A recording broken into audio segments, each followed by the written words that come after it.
Good evening, everyone. To Head of School Kathleen O'Neill Jameson, members of the Board of Trustees, faculty, staff, and alumni of NCS, thank you all so much for the opportunity to be with you today. And to Head of the Upper School, Dr. Denise Brown Allen, thank you for first extending this invitation to me. To the electric class of 2018, you made it. Congratulations on this momentous occasion. To your parents, family members, and loved ones, congratulations to you as well. Your love, support, and encouragement have guided the graduates to this milestone achievement. I'm honored to be with you in this beautiful, historic, and sacred edifice, and to share this special occasion with all of you. This evening, I want to take a few moments to talk about ambition. And I chose this topic for two reasons. First, as the members of the class of 2018 leave the National Cathedral School to begin the next phase of your life, I'm sure people are asking you what you want to do. What do you want to be? In other words, what are your ambitions? And how do you answer them? Second, I think this is an important question for young women in particular to contemplate, since the topic of women and ambition can be such a vexed and complicated one. We read in the media, in popular literature, and in a range of scholarly disciplines, psychology, sociology, gender studies, and so on, that women can seem less ambitious than men, either because of gender inequity in educational institutions, in the professions, in the workplace, or because they internalize the lowered expectations others sometimes impose upon them.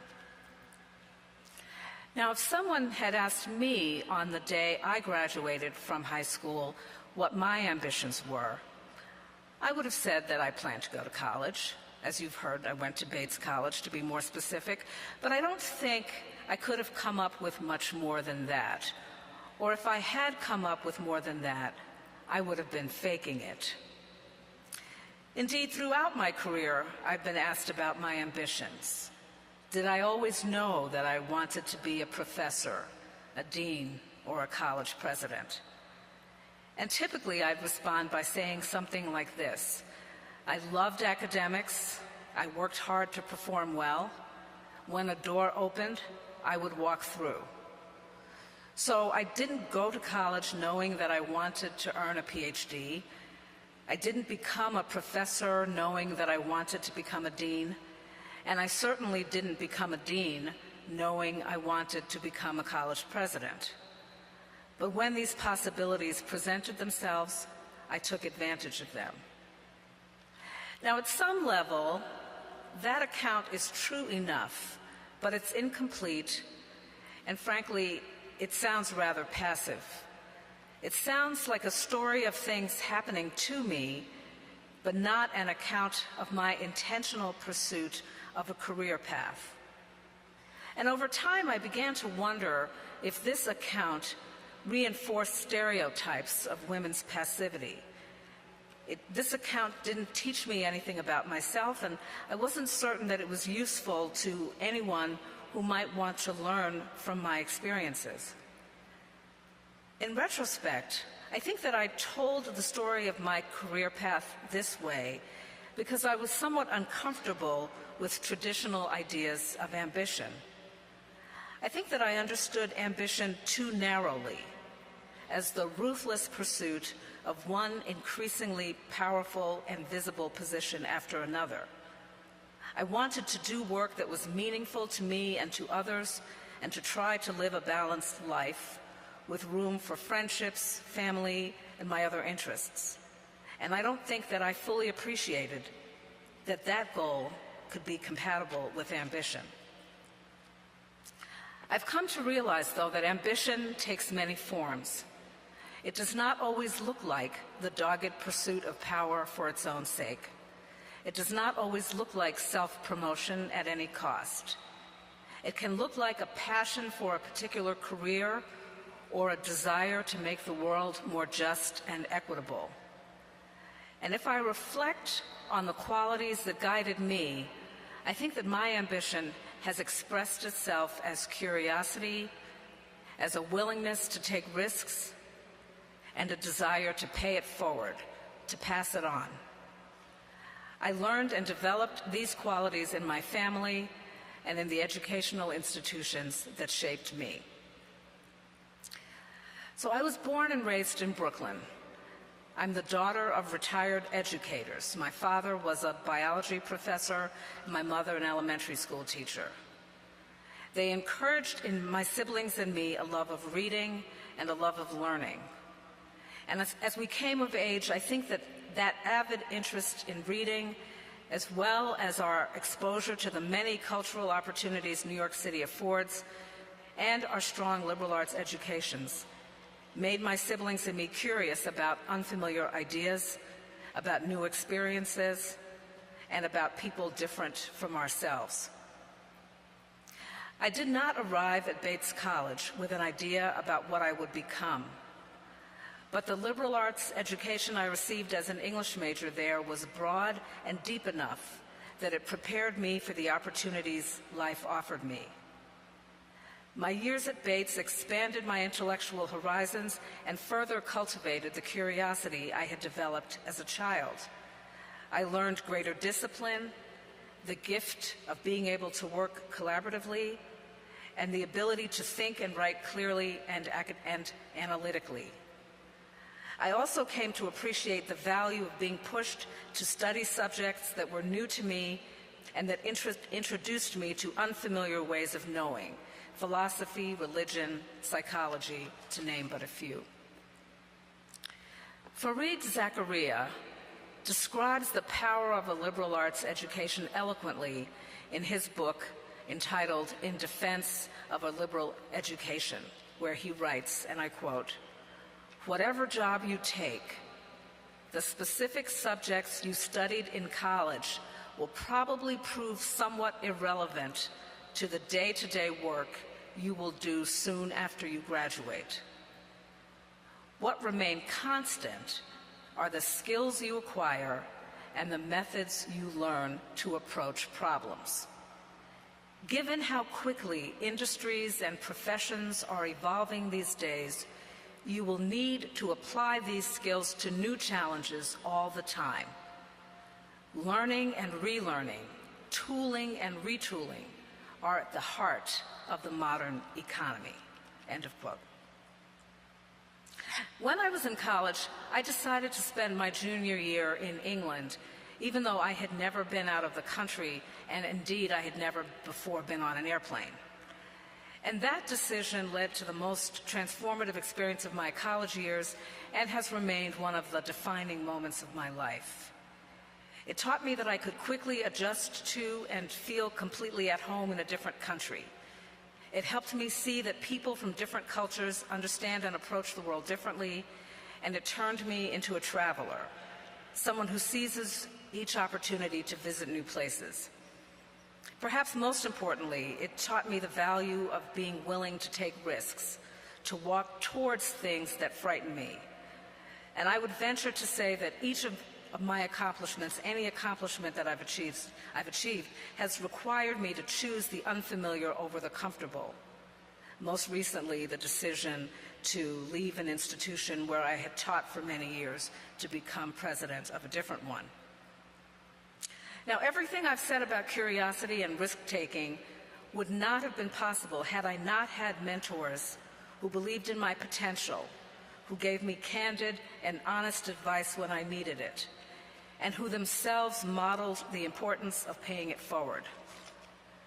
Take, for example, Laura Scott Taylor, an African-American Phi Beta Kappa graduate from the class of 1937 at Oberlin College. The beneficiary of an outstanding education, she made it her life's work to offer better educations to students in underserved communities. She founded the elementary school I attended when she realized that the public schools in our section of Brooklyn were not providing children with a decent education. As she once said, and I quote, "There is something radically wrong with the public school system if our kids can't read."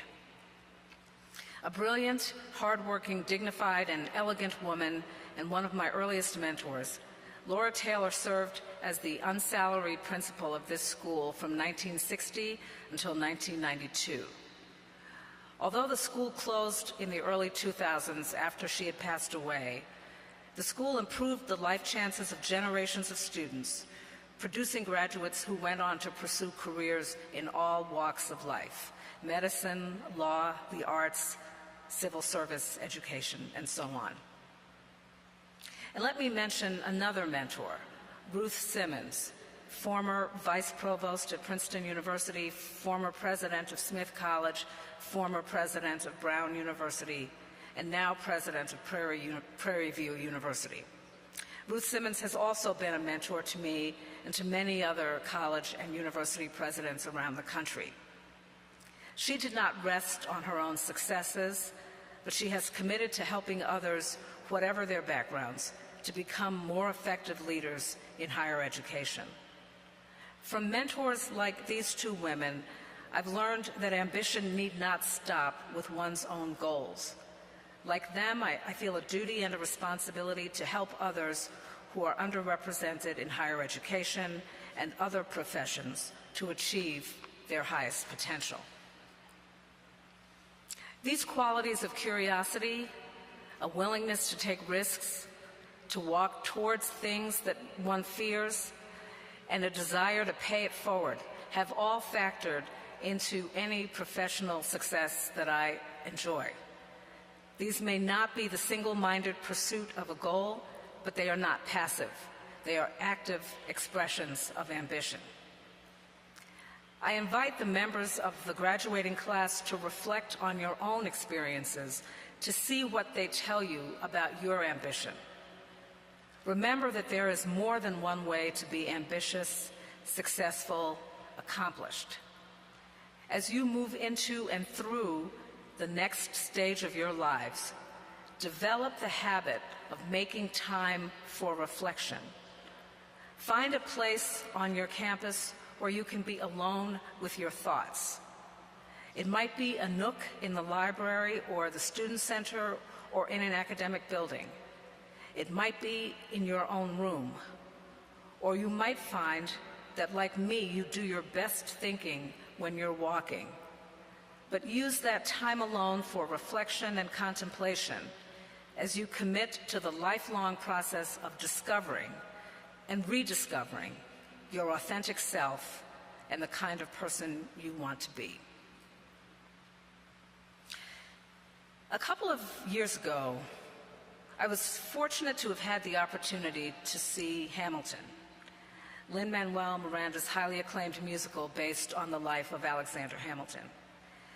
And as I'm sure many of you know, this show that depicts the founders of our democracy as a young, smart, energetic, dynamic, racially and socioeconomically diverse, sometimes brash group of young people has received an extraordinary amount of acclaim both in this country and abroad. These characters are depicted as being at once awed by and intoxicated with the project of building a new nation. And much of the score seeks to capture the sense of optimism and hope of that moment. In recent weeks, I've been listening to the cast album, and I decided that I wanted to leave the graduates with a line from that show as you find yourself in your own moment of anticipation, optimism, and awe. At first, I thought I wanted to encourage the class by quoting Hamilton's refrain, delivered with the intensity of a syncopated staccato, "I am not throwing away my shot." Or I could leave you with the Schuyler sisters' refrain, look around, how lucky we are to be alive right now. When the sisters, Eliza, who becomes Hamilton's wife, Angelica, who becomes his sister-in-law, and Peggy sing this line, they draw us into its capacious sense of possibility, with the circularity of the repeated around, and the extended linearity of the final phrase, how lucky we are to be alive right now. But I decided instead to leave you with the haunting refrain that George Washington sings first and other characters pick up later. History has its eyes on you. And here's what I love about that line. It moves in two directions. It reminds us that our lives, that your lives, are the fulfillment of the dreams and sacrifices of previous generations. The past, your literal and metaphorical foreparents, had their eyes on you before you were born. The mere idea of you inspired them and gave them hope. But this line also reminds us that our lives, that your lives, are unfolding in what for the future will be its history. How will you contribute to that history? How will future generations know you? What are your ambitions? History has its eyes on every one of you, and I, for one, cannot wait to see what lies in store for you. Thank you.